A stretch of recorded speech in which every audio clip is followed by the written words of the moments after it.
Matthew and Cindy are science nuts. They love experimenting and trying something new. One day, they do a new science project, which is case of probability of rain in certain area.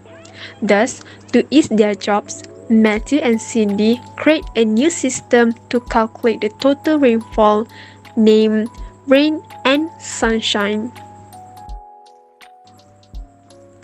This system can calculate the total rainfall and even decide the weather based on the formula P times C.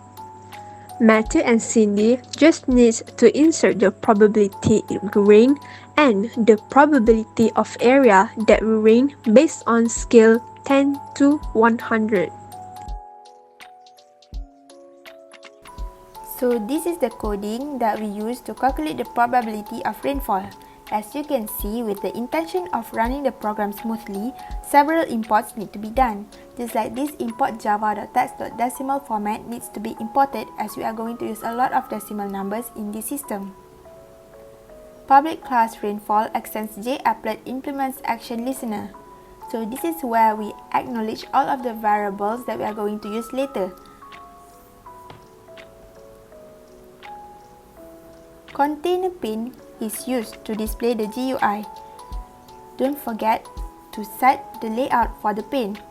As you can see, we set the grid layout for the pane from 5 to 2. There's also a few labels to guide the users to use the system. For instance, the probability it will rain label and also the probability area it will rain label.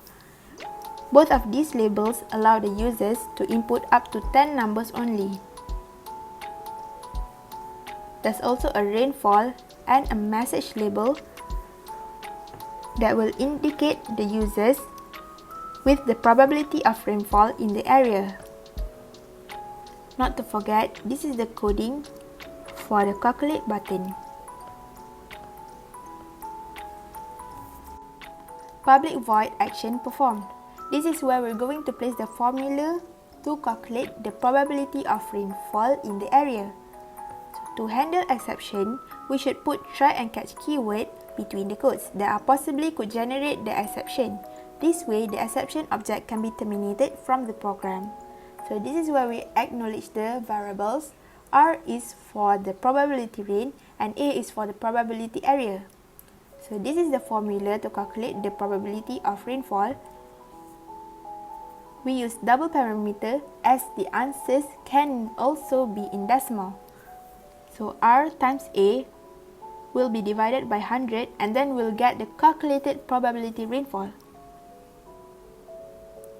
So if the approximate rainfall is between 0 to 10, the weather will be sunny.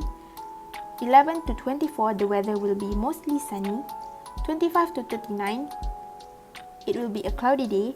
40 to 84, the weather is going to be shower.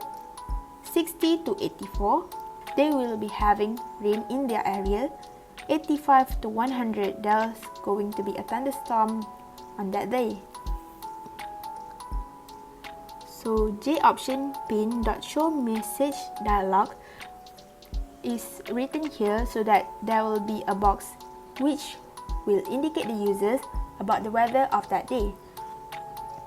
So this is the catch keyword, just like I mentioned it before, and the type of exception that we use is number format exception.